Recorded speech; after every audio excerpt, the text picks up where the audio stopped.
sustainability goals and reduce the town's carbon footprint. This is related to the #1 goal and the short-term goals. We're going to be hearing more about this in our July meetings. The Green Advisory Board has a proposal to get to reduce our carbon footprint. The town of Concord and Lexington, I guess, did something at town meeting to actually proactively tackle the whole issue of greenhouse gases and carbon footprint and reaching ideally net zero in about 30 years. I don't know where everybody else is going to be, but I don't think I'll still be here in Acton, or maybe period, 30 years out. So that's what that is. #4, we have a tie, update the master plan. I just feel as if we just barely finished that, and we're still implementing the one that we worked so hard on. And the other item is develop comprehensive wastewater management plan. This is just related to the fact that we do have a wastewater treatment plant. It has some capacity, and the capacity seems to be taken up randomly by any developer who comes along. There's no plan. There was an effort to have a plan, but it hasn't been discussed in quite a while, and it would be nice to have something a little more orderly to use when we're meeting out capacity in the plant. I don't know if at some point we're going to need another wastewater treatment plant. That hasn't been discussed at all. And finally, on long-term, obtain funding for Kelly's Corner infrastructure improvements. There was a public information session updating people last night about the Kelly's Corner infrastructure improvements. There already is likely to be state funding commitment. This is one of those goals where I don't think, if assuming the town meeting approves moving forward with it, that getting funding is going to be a real issue. And then again, a number of proposals that got some points but not enough, and a whole slew of suggestions that got no votes. Some of them may end up being things that we work on, even though they're not listed among the top 5 or the top 10 on our list. So. Thank you. Just for my benefit, can you tell me what at least the paragraph headings of a sustainability plan would be? In general, I think it does have to do with the idea that we really rely on nature and what's happening, all the natural resources to stay alive as human beings. The population's expanding planet-wide and in our country, and we can't keep going the way we are, and we haven't been for a while. People are becoming much more conscious about how you can't just consume, and throw away, and not have it had consequences. And so I think it's the idea of respecting and just trying to be more judicious about using natural resources, not using non-renewable resources, probably weaning ourselves off of our dependence on petroleum products and finding alternative modes, and then doing the recycling bit, maybe not generating so much manufactured stuff that then we can't figure out what to do with. I mean, a big manufactured product that we haven't been able to deal with very well is nuclear waste, which we have to launch to another planet or bury in the depths of some mountain, which then ticks off all the native people because it usually has some sort of sacred significance. But so I think you're going to be the idea is initially, at least what's happening in Concord and Lexington, is they do a baseline measurement of, say, greenhouse gases in town, and their proposals apply not just to town government buildings and vehicles, but town-wide. So it's everybody, residents, businesses, and the town. And then they'll use that as a gauge for determining how they're doing as they go forward. I don't know if Acton has done the baseline, but anyhow, that's how you start. And then, among other things, you can buy credits. Which doesn't, it reduces your footprint, although in reality, all it does is you're buying somebody else's effort. So, but that is what Katie is going to help to outline. I had to actually go online and find out what what exactly this means for us, but it's all related to environment, and then the idea is it's related to the society and then to business, the economic well-being too. It's all interconnected, and then the idea that if you take care of the planet takes care of us, and then our society does better, and economy does better. It's all good, all win-win. This is very theoretically, that's how it's supposed to work, but. All right, comments. Start down here. John? Roland? Dave? Just a question. I didn't hear the West Acton Sewer Committee, or not committee so much, but as a project. Are you guys looking at that as something in the next year? Yeah, that was, we actually got lobbied about, this is the first time, because there was somebody who wanted a tree protection bylaw, and somebody also made a suggestion about the West Acton Sewer Committee, I think because she was originally the liaison for that committee, but no, that's happening. Unfortunately, I'm the successor liaison, and therefore the BOS member on the committee, and so I'm in the process of starting to interview people who have been referred to. So I know something's going to happen with that, because it's on my head to make sure that something happens, so yeah. Okay, Roland does have a question. What about I know we had the big consultants come in about the area out here, the common area, and the traffic, and then one that was supposed to be a phone pole was supposed to be moved, that the board approved, and the phone pole's still there over a year later, and I'm wondering what's going on with. Yeah, that you mean the traffic study in the town center? That is, I don't know what the status is of that. I think that they are working on it, but I'd be glad to ask Corey whether there's been any progress there, because I do recall seeing emails from you commenting in great detail about certain aspects of the town center traffic flow or lack. Well, I remember the phone pole was one of the big issues, is that blocks the sight line when you're coming off of Concord Road to go either onto Main or go across onto Newtown. And then I saw something on the Board of Selectmen one time that, we've approved to have that removed a couple of months later, or relocate the phone pole, relocated with Verizon, and that is the sort of thing that the town manager, if anybody, would know more about. I'd be glad to make a note of it and ask about it for your benefit. Yes, John. Janet, I attended with you last night the Kelly's Corner infrastructure improvement presentation. Have we received funding for that, or that's still a way off? We're on this transportation improvement project that's federal. It's the MPO, the Metropolitan Planning Organization, which is the one in Boston that handles the administration of funds, federal and state funds for various transportation and other projects. And the infrastructure improvements are on the TIP list. I think it's for 2018 to 2022 or something like that. I don't want to belabor how that works, but it's a good sign that it's on the list. It doesn't mean that we're going to have funding right away, but it means that we're at least on the list, which is significant. Would the funding from both the state and the federal government be sufficient to take care of the entire project? That I don't know. I mean, I don't think typically.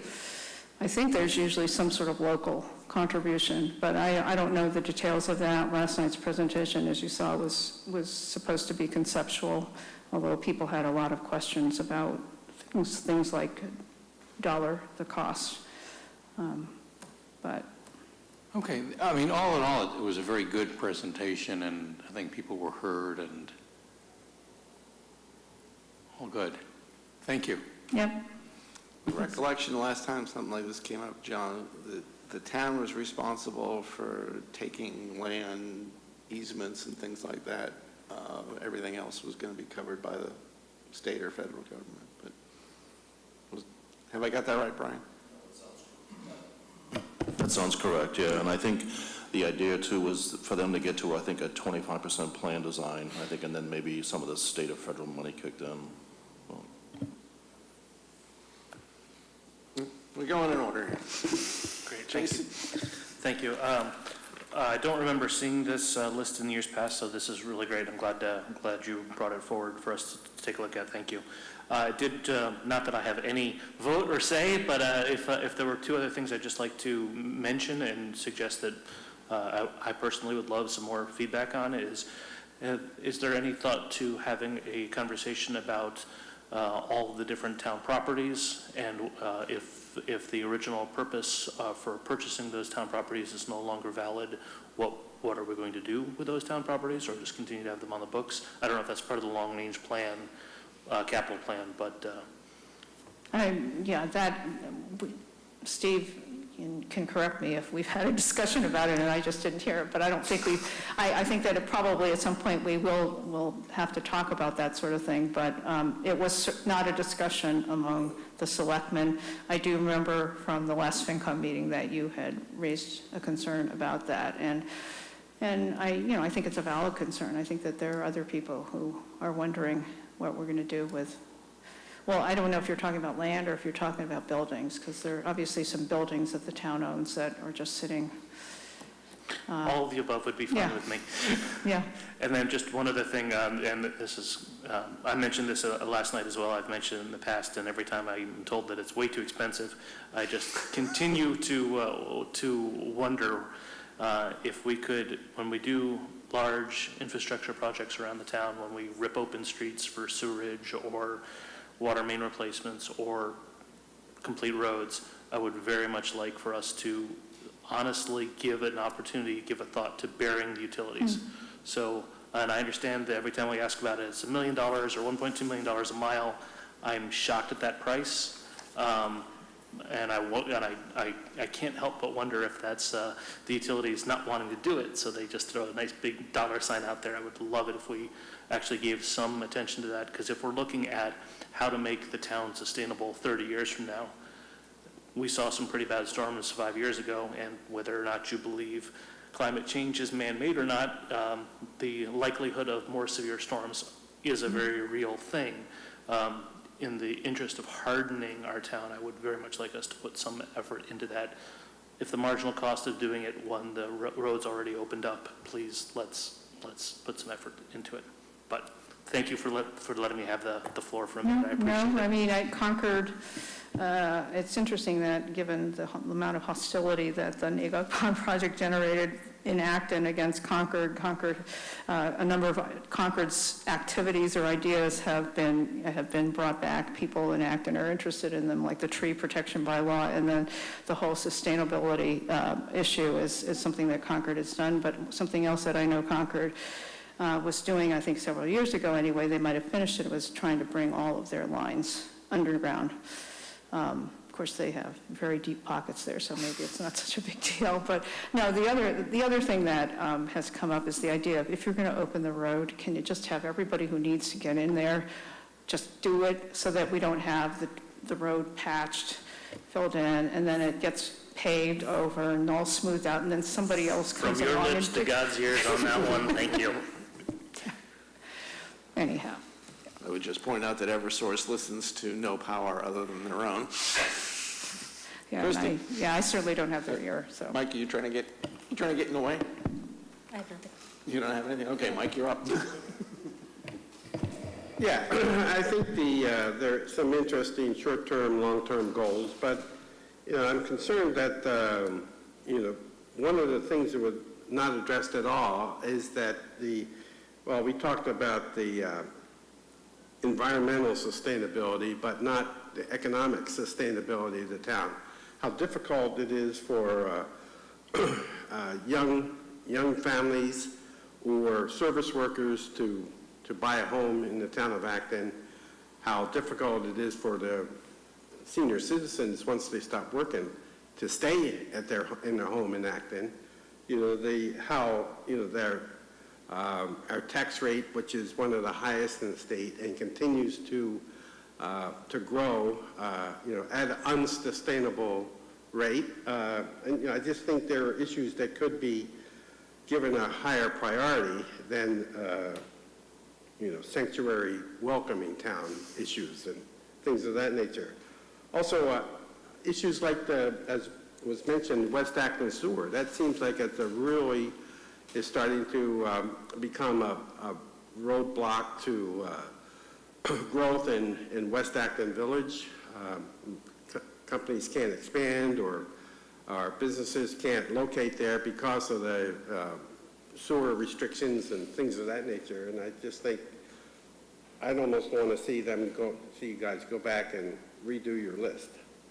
It's just, again, it's just my opinion. Well, Mike, if you want input, there's one way to get input, and that's to get elected, so. Or you could lobby us. I mean, this is the first time we've ever been, deluged with emails from people saying, please consider this, and of course, I was very aware of it because I'm the chairman, so I have to respond to everybody's email. Thank you very much, blah, blah, blah. We'll take it into consideration. We're done voting, sorry. Your idea didn't get any votes, so no, but anyhow. I should point out that Board of Selectmen has been doing this process for several years. It's just that you asked me if I'd be willing to present. So Yes. you're bringing it to the attention of your board. So I don't deserve any credit. I'm the cause of the problem, I understand. Yeah. No, I don't deserve any credit for having the foresight to think, hey, you want me to present about goals only because I would figure nobody wants to hear about them. So, Jeff? Thank you very much for these. So this is not the first year you've done this? oh no, you do it, as Steve said, we do it every year. And so this Excellent, is, excellent. I wonder, before you do this, do you look back and grade yourself on last year's short-term and long-term goals?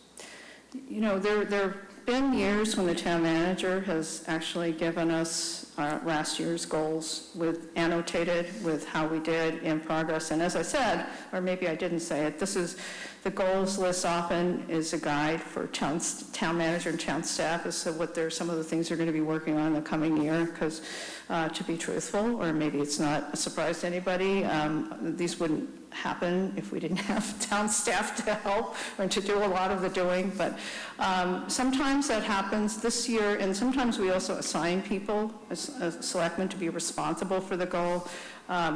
Typically, the selectman who gets assigned is already working on a committee or that's working on it or whatever, but it doesn't seem to make a whole lot of difference to have somebody assigned to a goal as opposed to not. And we just collectively tackle the whole list, and a lot of them go Well, wanting. I think it's wonderful to have short and long-term goals. I think, though, in my experience, we've really benefited by opening the next year's discussion by having a red, yellow, or green next to the prior year's goals, and then we can, if there were a lot of reds, why weren't we successful? That feeds into how we set the goals for next year.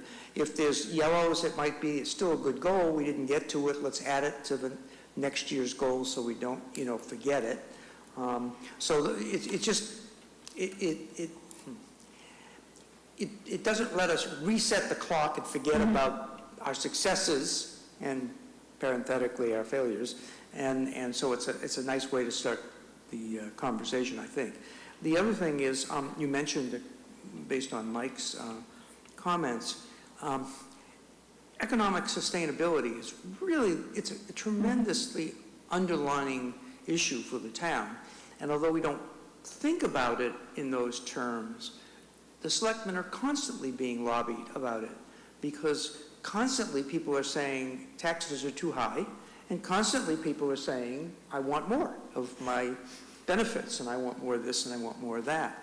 So even though it's not encumbered in a sustainability, the word sustainability never comes up, I think it's an underlining theme of if you really look carefully at much of the input and lobbying and complaints of the citizenry, it's one of those two things, and they're creative tension, and it is, in fact, not just our board, but your board and others' responsibility to address that tension and see how we make, if you will, keeping the analogy, it more elastic, so we can kind of stretch those dollars so that we don't have to have too much more demand for the dollars, and yet we can still get as much benefit as we can. So I would just second what Mike said about trying to get the board to, think in those terms.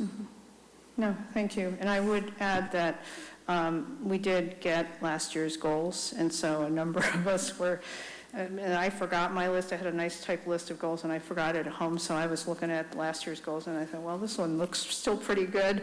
And so a number of this year's goals are lifted from last year's goals. So I think, yeah, there is, we don't do it formally, but it's just when you're looking for ideas, sometimes last year's goals look pretty good still. There's still, especially if there wasn't that much activity, so. But I like your idea of just making it a practice of going back and looking and seeing why there was no progress on some and more on others, so.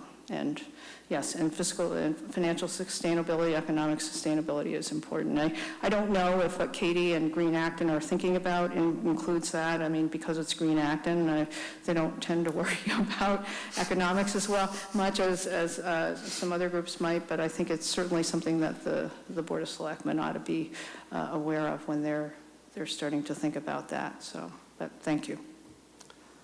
Bob?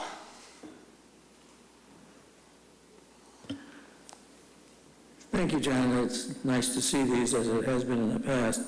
My only comment would be on the develop a criteria for Volunteer of the Year award. I would drop that like a hot potato.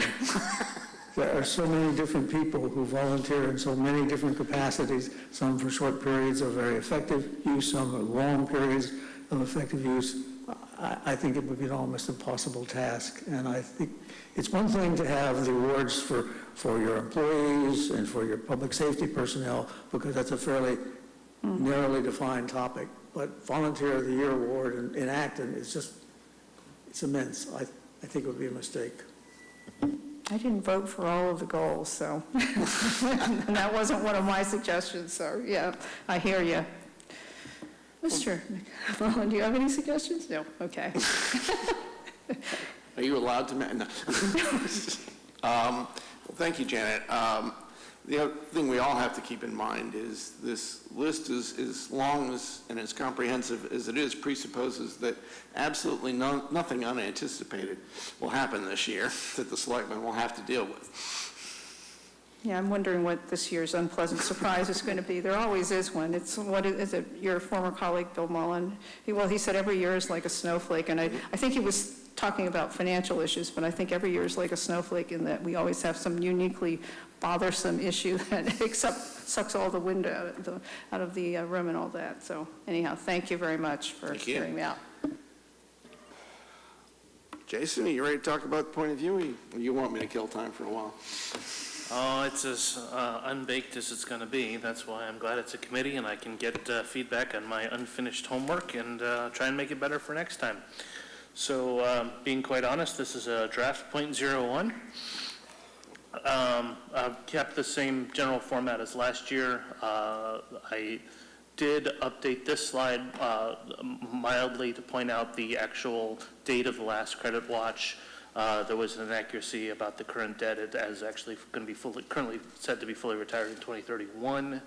I'm toying with the idea of putting in the debt retirement a debt retirement graph right here.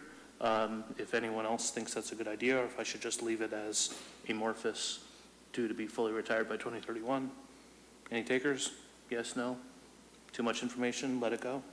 Too much information, let it go. Thank you. This is why I ask. I have not updated this slide at all. That's why it's all in red. Same with this one. This is me saying I will get to it. I just haven't gotten there yet. I did update this slide. This is accurate as of last year. Jason, I mean, you're going through some of those slides pretty quickly, which is good, but some of the members of the committee haven't seen this at all. Well, okay, this is, I took last year's and basically just tried to change it in the interest of doing the least amount of work possible. The reason why I have not changed the slide is I can't find where we got this data from last year. I can't find median information anywhere. I have found the average data off of the Department of Revenue website, but I can't find where we got this information last year. So I am toying with whether or not to keep looking for this as a quixotic effort, or to just pull it out. I do know that we've got the it was recommended last time that we have a couple of key indicators, and that is coming up in 2 slides. So I'm not dumping the indicators on here. I'm just trying, don't know where to get the exact data Yeah, to match some this. of it might have come from the the Mass Municipal Association, too, or newsletters from the, random things like that. Thank you. Just Yeah. a second. One improvement we can make is, we should always note the source of all the data we use, because next year it may be troublesome to find. Noted. In fact, I got a little notebook where I've got a little note to myself on where I got each of the charts that I updated later on. Mass Municipal Association? Yeah, and the Mass Taxpayer Association as well. They do sort of independent studies. Thank you. Okay. Strike the last bullet at the bottom. It's been long enough? Yeah. Okay. Oh, and actually, that unemployment is down to 2%. That is actual, that number I did find, so that shouldn't be in red. So that one's actually up to date, which is a kind of an eye-popping number when you think about it. That's a good.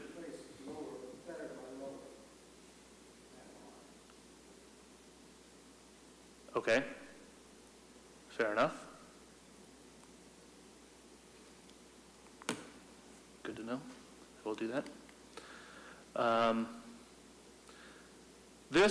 I need to go and rework the chart. That's why that's why everything's in red.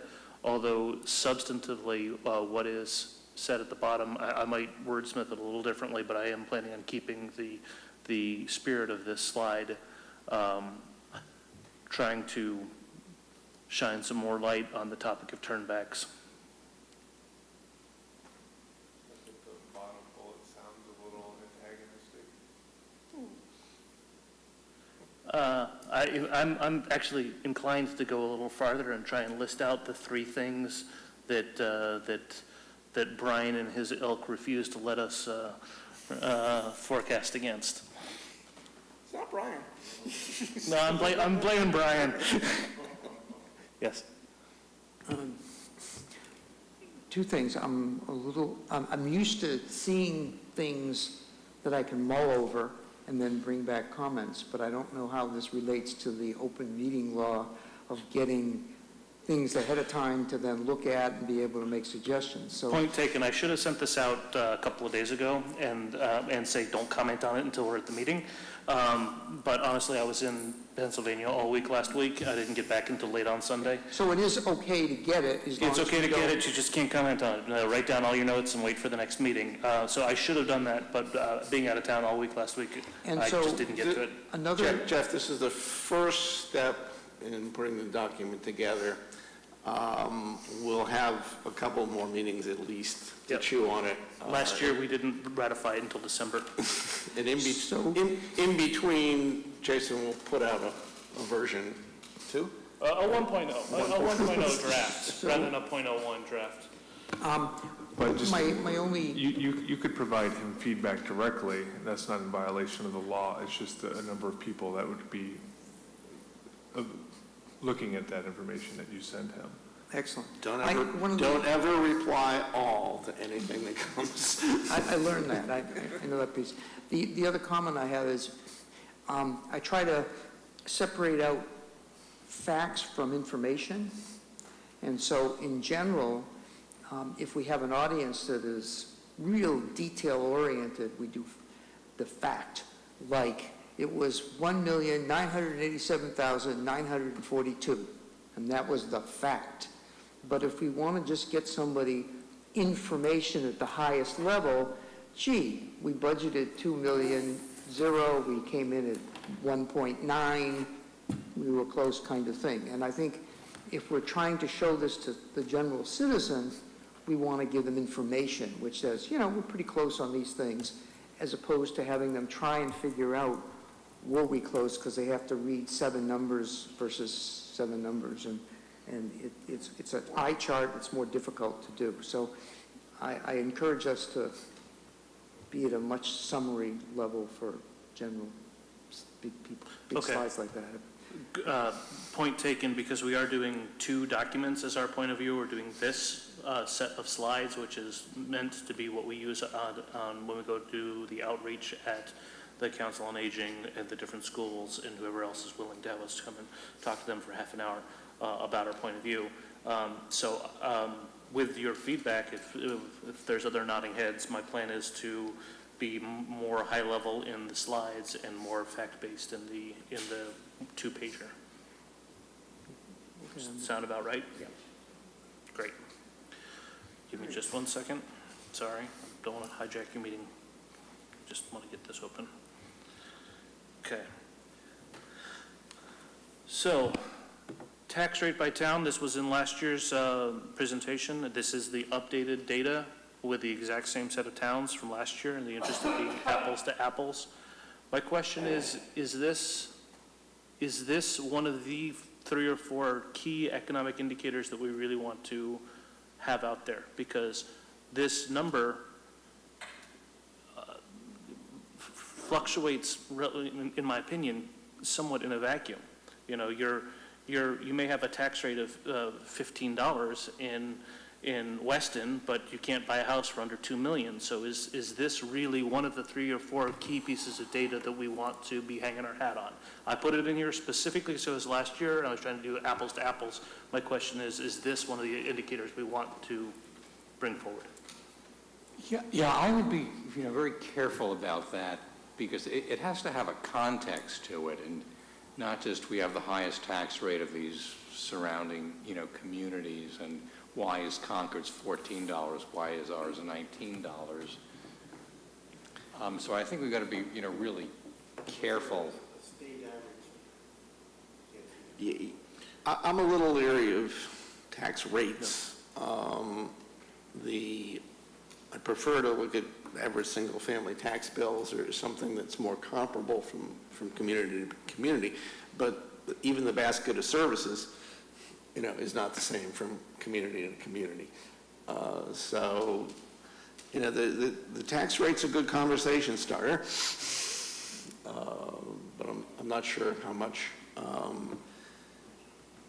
think if you're going to compare communities side by side, probably average single-family tax bill is a better indicator. When I was looking at the information you provided earlier, what quickly flashed into my mind, that I don't know if it's right or right, but you had median salary. You also have median taxes paid. You could compare the median taxes of those towns for a house. In other words, the average house in those towns pay a certain amount. And wouldn't it be kind of interesting that if one town had a median salary of 20% higher than ours, but their median taxes were 50% higher than ours, you could see some relationship in terms of affordability versus what it's costing. Now, granted, the variable here is services. So that town that maybe charges more money than the average salary would indicate maybe they have sewers and water, for everybody and that kind of thing.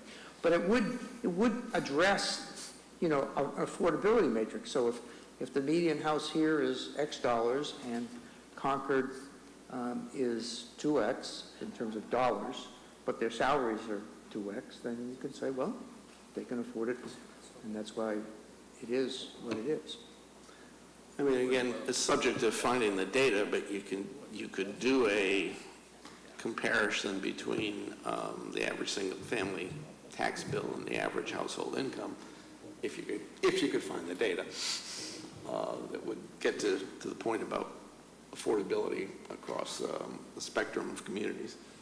So to that end, the next slide does have these same 3 data charts from last year. These are the updated charts, but the little writing in the bottom has not been updated yet. I spent a lot of time finding this data and making charts because my Excel skills are not as good as they should be. I should admit that in public. Yes? Yeah, I think they're interesting data charts, but I think it would be much more informative if they were combined onto one chart that would indicate that the tax rate or the tax bill, for example, is growing substantially higher than the average single-family home value. Change them all into percent changes? Yeah, percent well, changes they per would have year? different scales, one on the left and one on the right, but you could see the trend that the tax bill is outpacing the increase in the home value. Well, no, you can't see For that example. until we do the percentages. What's that? You'd have to do percentage change. You'd have to do percent change across No, the you board. can have two different, a scale on the right and a scale on the left, but they all would be starting at zero, and they would just be irrelevant, just to give a What, Mike, I indicate a think trend. what you're saying is, if you had the top, the left one and the bottom left one superimposed. Right. But the scale is such that the lowest number and the top number were a factor of 2 of each other on both scales, then it would, you could superimpose them and show that there's only an inch of growth on the income per capita versus 2 inches of growth of the single-family could- tax bill. Is that what you're trying to? Yeah, you could just index them all to like 1 or 100. Yeah, I'm You saying could change they the whole have data different series to scales be and 100, have them all start at 100, and one line will be flat, and one will be going up. It's an easy way to do that.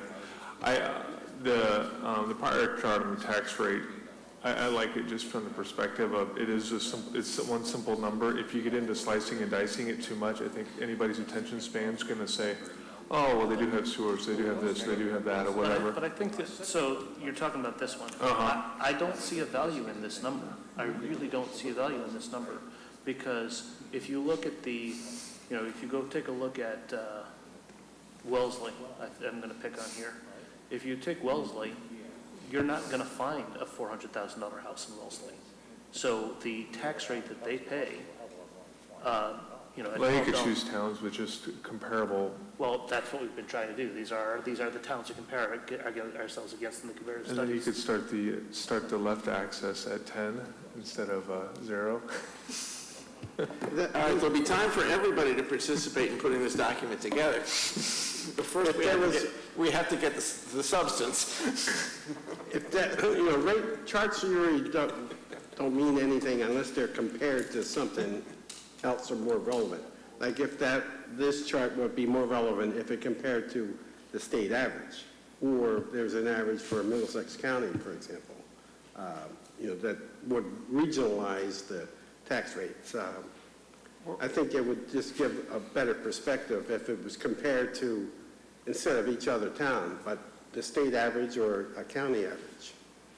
Or match it up on there, saying, here's your tax rate, and here's the average cost of your single-family home per town. So two numbers per each town. What is the state taxers? State tax average? I don't know. Okay, so in other words, I'm hearing that there is appetite for change on these 2 slides. Yep. Okay. This one's a little easier, just the concerns. This has not changed. I have not changed the slide. Not completely sure we need to change this slide. Our concerns have substantially not changed over the last year. I added the next slide of a whole bunch of new concerns as per last meeting's conversation. I heard you, Dave, about not guaranteeing that interest rates are going to be higher in years out, so I was a little, I used a slightly softer language and called it likely, and, put extra verbiage around it. That was directly on your input, but I do feel the need to have a comment on there, because they really are near historical lows. The next point down, infrastructure shortfalls. Very happy to see that it's on the Board of Selectmen plans, goals, but I also want to try and, this is something that I feel that we did not do as well last year as we could have. I thought that as a committee, we were pretty clear in saying that we wanted a prioritized list from the other 2 main entities, and so this is just trying to codify it and put it a little more clear this year, so as not to be as easily misconstrued. Knowing that we don't get to, bind anyone's hands or anything, but this is an attempt to just be a little more explicit about it. In my conversations with a member of the school district, JD has been massaging the numbers, and his SIP plan, the SIP plan for the non-Douglas Gates Conant buildings is much farther along than it has been in the past, and is close enough to baked that they might actually be able to present us with that list in the near future. I know this is something that we intend on bringing up at ALG. Next one down is something that Bob Evans very eloquently stated during the school building Acton Boxborough School Building Committee. While things are different from the way that the SBA did things in the past, it was also brought up in our last meeting that we want to try and drive home to the school building committee that we want as little deviance from the MSBA reimbursement number as possible. And then the thing I mentioned earlier to Janet, so she's going to be sick of hearing it by the end of tonight, so hopefully she's not mad at me. We did comment that we would like a little more clarity around properties on town, on the town rolls, on the books indefinitely. So, anybody got any objections to these concerns? Anyone feel that I'm overstepping what we discussed 2 weeks ago? Excellent. Okay, I haven't touched this slide yet. I've got to figure, I ran out of chart ability last time I tried this, so. I'm also not sure I want to step on this one either. These quotes are from last year. I'd have to find some refreshed quotes or just let it slide. We can probably find some new information. Okay, so much for me getting out of having to do this slide. Okay. All I did on this slide is add that the SIP is down to a much more manageable number. I do know that number, but I'm sworn to secrecy until it's presented on a wider scale. It is a much more manageable number. Note the gigantic caveat of taking out Douglas Gates and Conant, right? So that's still, that's 3 of our biggest problem areas. I need people's memories on this one. The 2.1 million actually I want to jump back here. Where it says the 4.4 million is needed for health and safety, I do have an email into JD Head asking him for a scorecard. And I did ask him for this straightforward 4-column. This is what it is. This is what the original estimate was. Is it done yet? And if it's done, what did it cost? So I'm hoping to get a red light, green light, yellow light on this one from JD Head. He's probably not happy with me that I'm asking him for it, but that's okay. He's a good guy. He'll do it.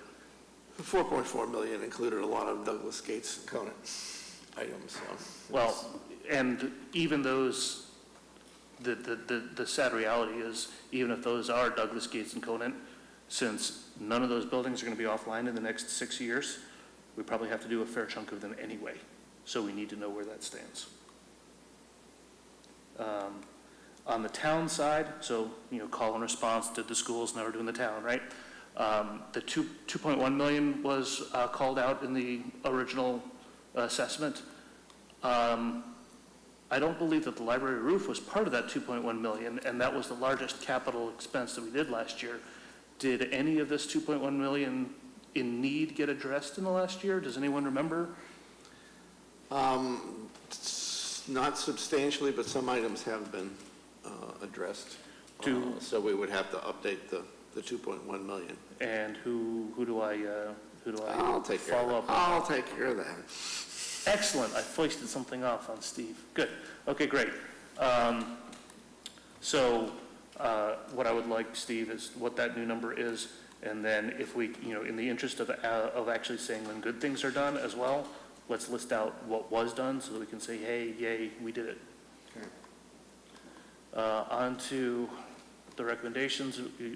It was the recommendation of this group to leave the reserve policy in place. Therefore, though I would love to tinker with it, I did not touch the slide at all, so it is consistency from year to year. As we go on to recommendations, I believe we're keeping to that, we still like that number as a general entity.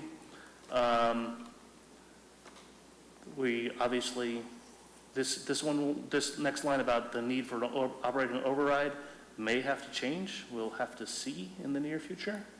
And I did change out that the current ALG plan, or the starting marker, and this, again, this document is not going to be voted on anytime soon. The starting marker is to use the entirety of the unused tax levy, and that will have an impact that I would like to explicitly call out. I want to explain right from the start why taxes are going up more than 2.5%. We're not touching OPEB. That's Steve's sacred cow, and he's correct about it.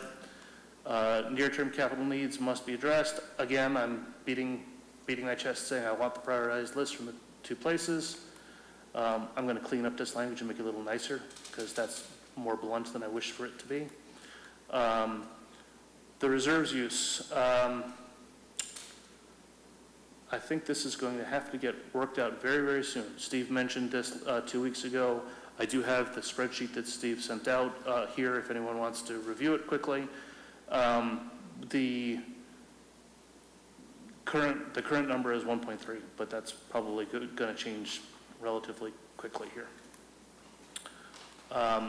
We're worried about having excess reserves going above our recommendation.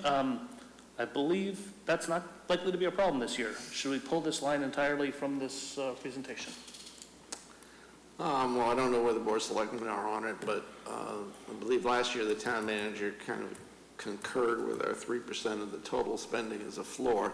We differed on the upper limit. I don't think the upper limit is that significant this year, so I would like to be able to stick with the 3%. I think we do need to get a little dialogue going on the committee about two things. One would be, how strong do you feel about the 3% as a floor on reserves? And two, what do you feel about the untaxed levy capacity being used this year? By way of review, the untaxed levy capacity comes about any time we do not tax to the full 2.5%. And there have been years, believe it or not, when we did not. Not recently, but probably within the last 5 years. What's the amount? It was 975 or 985, but we used a little bit last year. Untaxed levy capacity, we crawled back like 75,000, so we left 910 on the table. So when we say using the untaxed levy capacity, that means we would now tax above 2.5% by the amount of 910,000.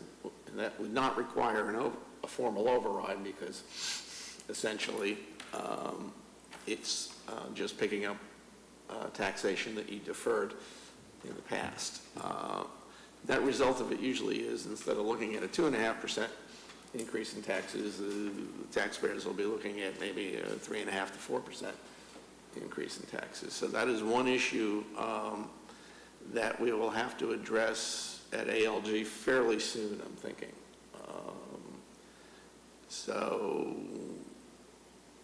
anybody who wants to can chime in now on what you think about untaxed levy capacity and whether we should use it or not this year. Don't everybody talk at once. John, Thank you. It was interesting at town meeting. I thought it was probably one of the more interesting votes. Charlie's amendment to take, how much money? $1 million, Out of free cash to his goal to run the free cash down versus using the untaxed levy limit. And the town voted to gather the funds from the untaxed levy limit and save those. I think that's a very good message to. It was a small sampling, but those were the folks that were there that night. Other comments? Jeff, you look like you want to say something. Question. I'm always trying to come up with statements of the obvious. So what percent would that be up for $1 million of untaxed levy? What would that translate in terms of, would that be 3.5 instead of 2.5? A 2.5% usually yields us about 1.8 or 1.9 million dollars in revenue. So if you throw another 900,000 on it, So you're it's about talking 1 3/4? you're talking probably a little under 4% is what people will be looking at.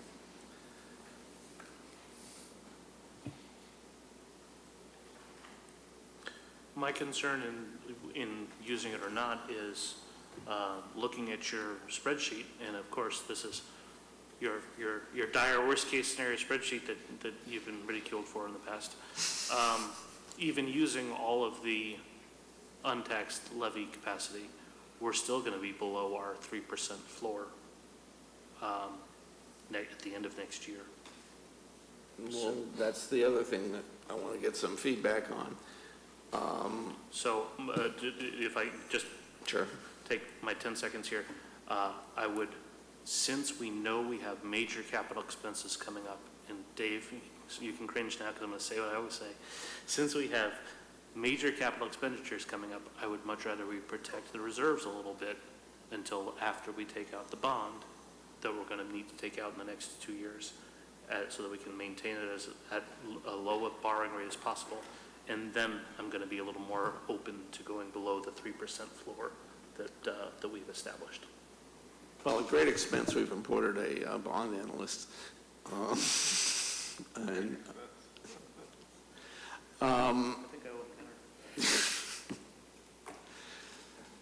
there's no magic number for reserves. However, I think Moody's a couple of years ago pointed out to the schools that continuing to use them is not a good trend.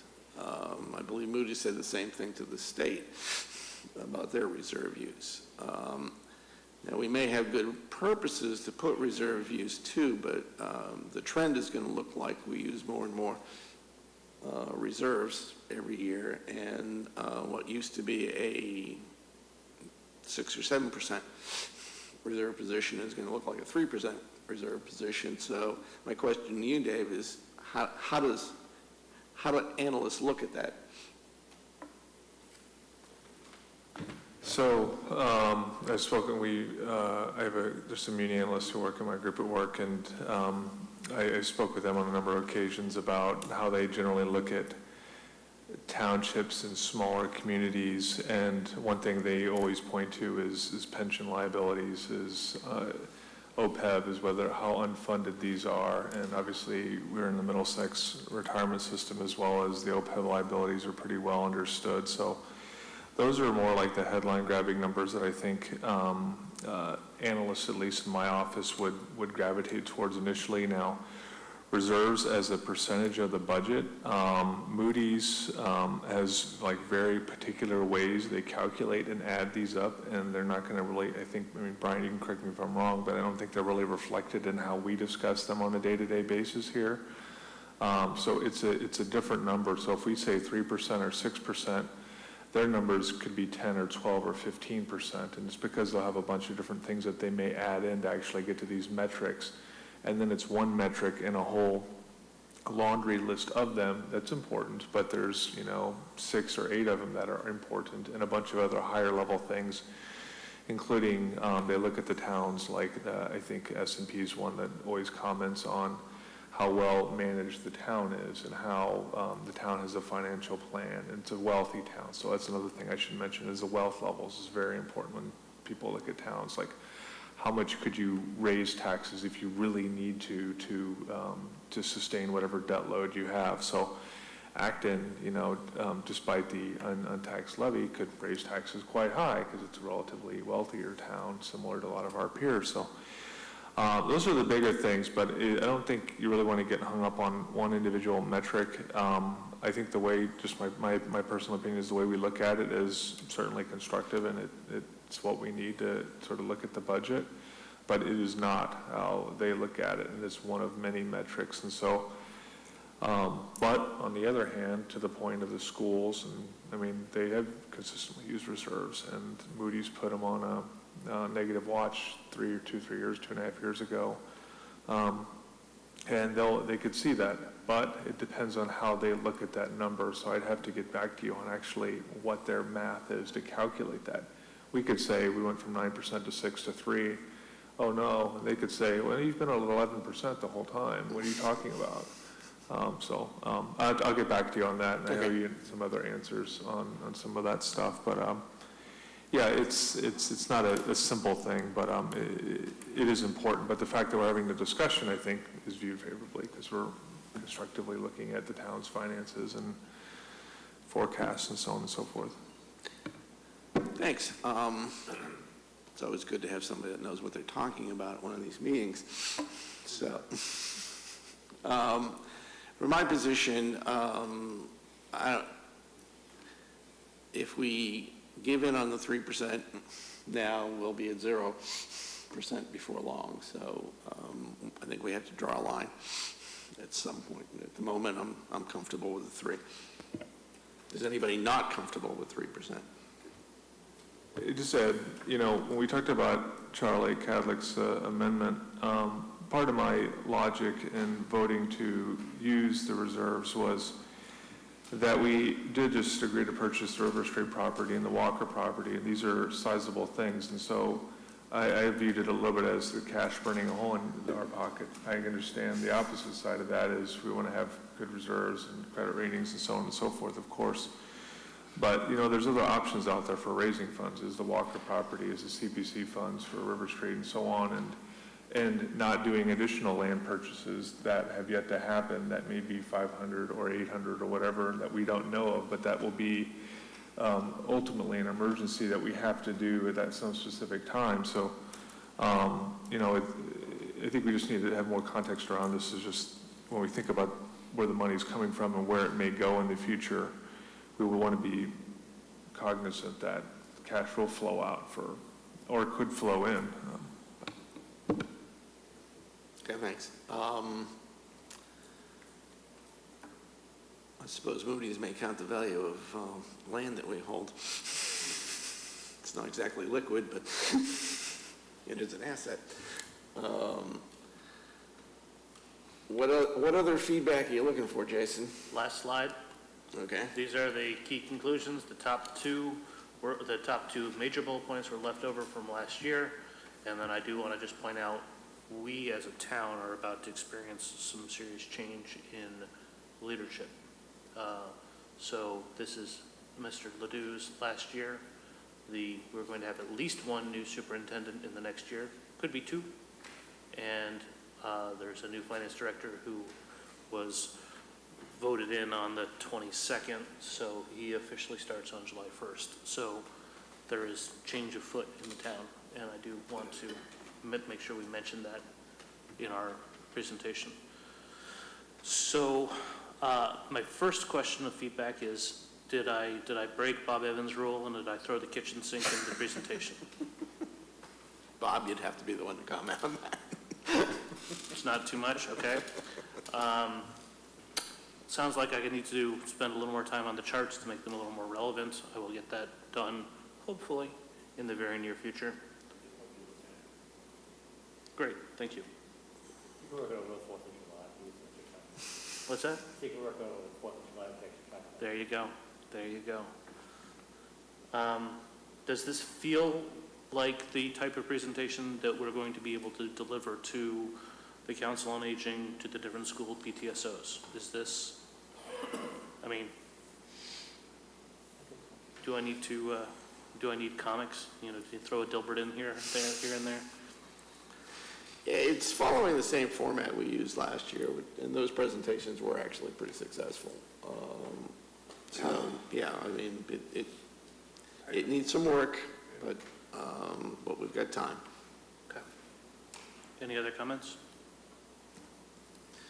Thank you, Jason. I appreciate the effort you put in. Well, I will finish my homework, I promise. And you can ask a couple of us to help you.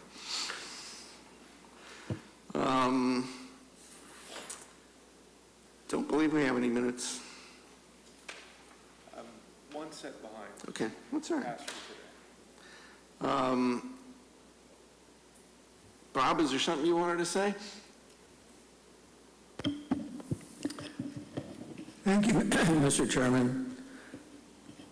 I move that the Finance Committee direct the Secretary to send the following comments to the Finance Department, specifically Steve Barrett and Brian.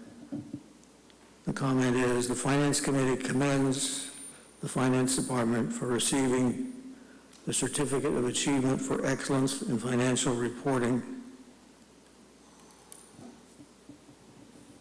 given by the Government Finance Officers Association of U.S. and Canada. Any discussion? All right, I don't know. All in favor? Aye. Opposed? I didn't think there'd be any abstentions. All right. How many years in a row, Brian? How many years in a row? It's not the first time, I know that. Oh, this is the second or third now, I can't remember. I'm losing track already. Yeah. I've been MVP so many times, I've lost track of the trophies. This is specifically focused on the annual town financial report, basically the financial statements that are prepared by staff and certified by our accountants. It's about 100 to 110 pages of densely written prose and tables of numbers, but I commend you all to read it. When they come out, I'll make sure you all get a copy, because there is an awful lot of good information in there. Yeah, I'm sure it takes an awful lot of time and effort to put it together. Yes, Brian? Thank you, Mr. Chairman. Yeah, if I could just make a comment, so I appreciate the motion and the recognition there for Steve and I, but frankly, we couldn't have done it without all the other department heads. Frankly, there's a lot of data in there, statistical data, so we get input from all the department heads, and they do a great job in supporting finance as well. So, you know, kudos to them as well. We couldn't have done it without them, so it was really kind of a team effort. So even though it's a financial document, but everybody had input in that, so I just wanted to mention that. Jeff, did you have a comment? Just a question. Since you've invested a lot of time in it, it seems, do you have any suggestions on either changes or how to put a kind of summaries in the front that might make it a more beneficial to the regular citizens of the town? Because regular citizens, is going to read through 100 pages of that kind of detail. Is there anything that, as a committee, we should look at and maybe Like any good set of statements, it has a kind of executive summary at the front of it, but really the value of the document is in a lot of the details. You want to know how many road miles we have, how many sewer miles we have, how many, it's all in there. I used to joke with Steve Barrett that, he read it and I read it, and maybe nobody else in town read the thing. But it does have a lot of good information in it. The format, I think, is more controlled by the CPAs than us, but like I said, I think it's a very good document. Dare I say better than the schools put out, but it's a different CPA firm. All right, I did make contact with the chair of the Boxborough Finance Committee, and he is very interested in having a joint meeting. So we have tentatively agreed it will be a meeting in September, and that over the next couple of months, we'll work through an agenda. Obviously, one thing will be the special town meeting coming up in December, but there may be other topics that we want to share with them. Do they have a point of view equivalent? I don't know. It's one of the things we can start to find out. You probably all received an email about conflict of interest. Take the test. I don't think anybody's ever failed it. Still looking for a liaison for the Board of Selectmen, though I must admit the last meeting I attended was extremely efficient, well-run, and ended early. No. I guess that whole thing we went into the last time, Janet, about being the long and boring meetings is still...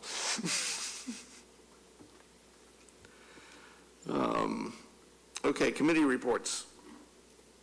I have the school committee report from them. I'll start down here. Bob?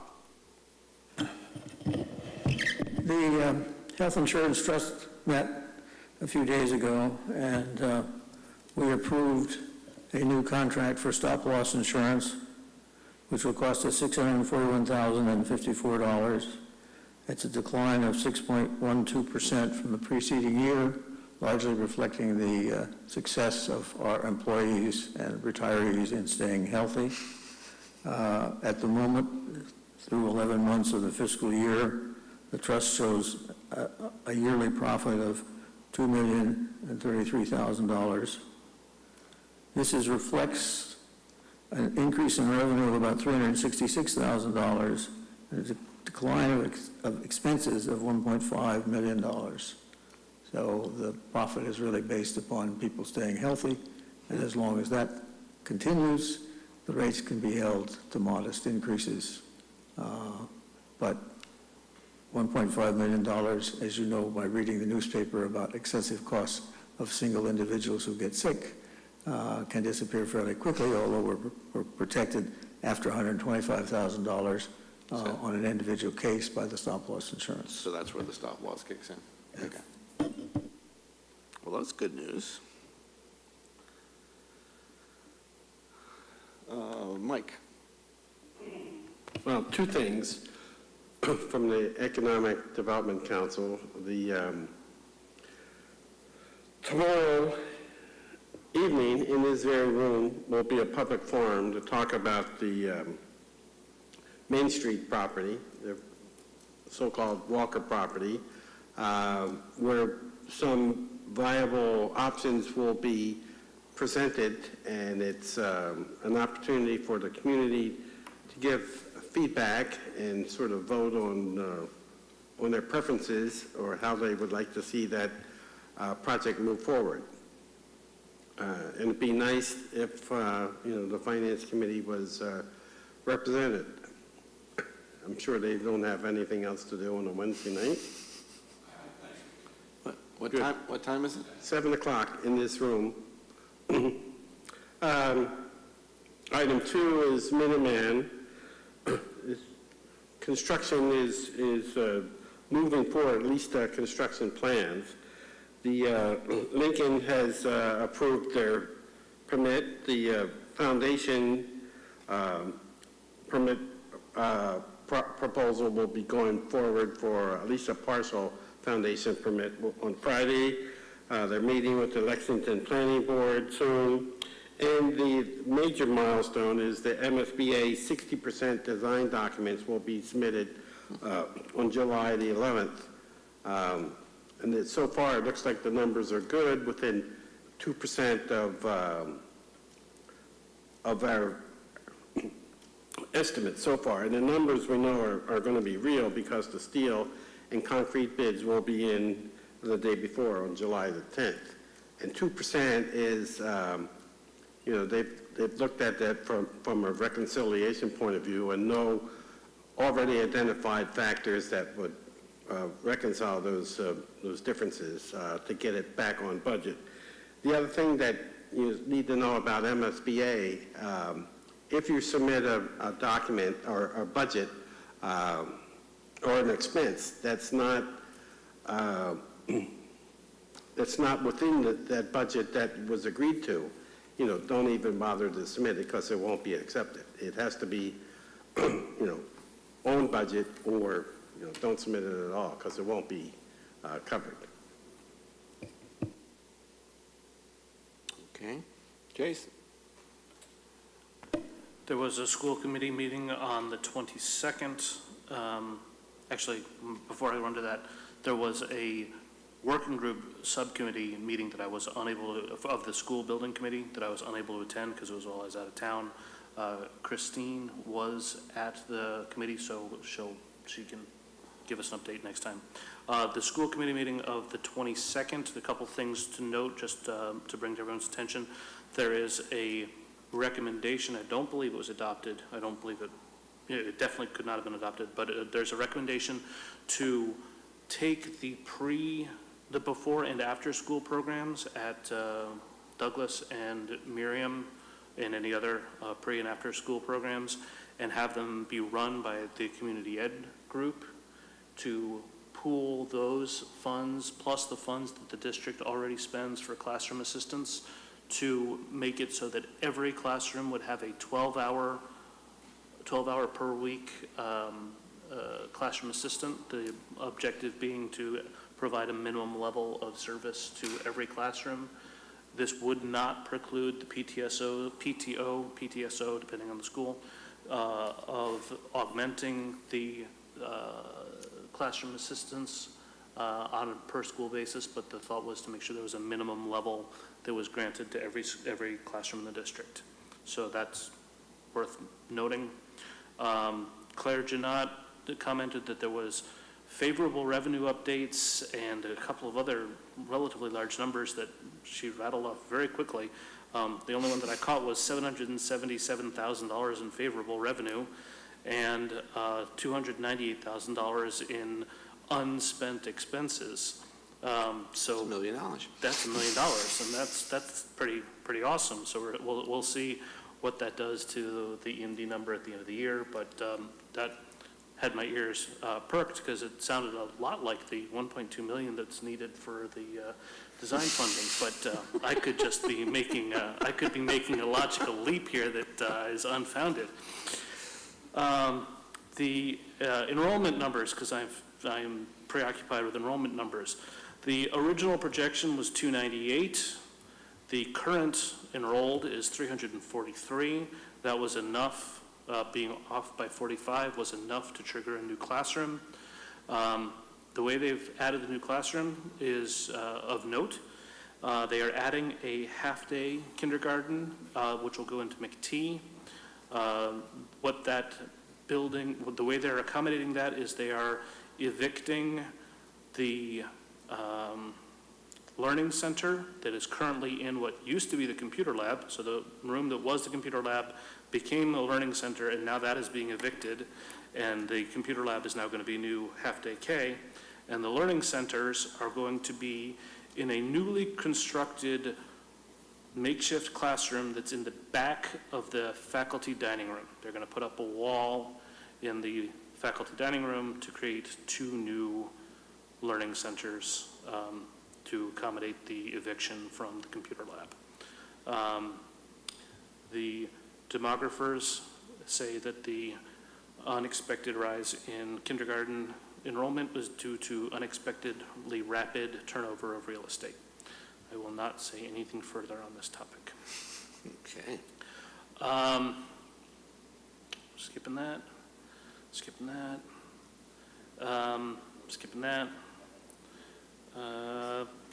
Couple of, we got $65,000 in gifts total from the ABY soccer and ABY football for Leary Field. So that $400,000 that we approved, we're getting some of it back, so that'll flow to the E&D, which is great.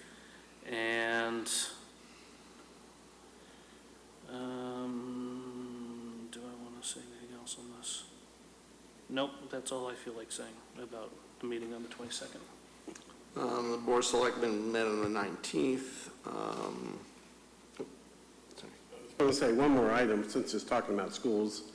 If anyone is looking for a slightly used scoreboard, we have one, because the Minuteman School will be occupying the site of, partial site of where the football field is, and that scoreboard has to come down. So anyone has a need for a scoreboard, we know where you can get one cheap or free. Keep that in mind. Board of Selectmen met, the contract for the electrical aggregation was awarded to an outfit called Dynergy. This is an opportunity that the residents will have, I guess, starting in the fall, to purchase their electricity from somebody else other than Eversource at hopefully a lower rate. There was a presentation from the Regional Housing Office, which is a group that services affordable housing for several communities, Acton being one of them, about their budget for the year, and I believe that was approved. For fans of Indian food, there's bad news. For fans of Mexican food, there's good news. Monsoon has sold out, and a new Mexican restaurant will be going into that place in a couple of months. And I'm not even going to talk about the National Grid gas line or anything else, actually. So that's it. You care to add anything? Want to discuss global warming or the Paris Accords? Or okay. Next. John, you must have something. Microphone. No, I have nothing to report. Did you want to comment on last night's Village Corner meeting? I can, yeah, sure. Go ahead, Ron.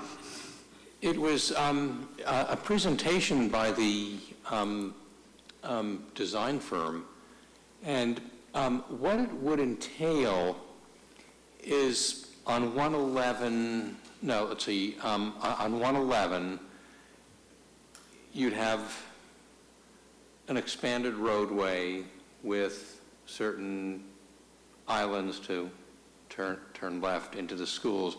It would cover ground going back to the tennis courts and then extend through the intersection and go down to the end of the Roach Brothers Emporium there. And then on 27, it would be, again, about 1,000 feet either way from the intersection. So it would fall just probably short of Acton Medical, and then the other way, 1,000 feet down. Very thoughtful, I guess, really dependent on whether we get in the queue for funding. It would take about 20 to 24 months once they got going, to do it, so it would be slowed down. But the way they projected it out, if you don't do something and you have the same level of traffic by 2036, it would be just, I think not with the same level, I anticipated increased volume of traffic. It would be kind of chaos city there. I wondered as I thought about it overnight, just the greater and greater volume of traffic on our roads, and what little we can do about it. And I think that's a real thing that goes just all over the place, particularly places where we've not gotten ahead of the curve on public really solid public transportation. But it was a thoughtful and the audience, I thought, by and large, Janet, was very polite and very receptive. All right, thanks. Any other reports? Any other business to come before the committee?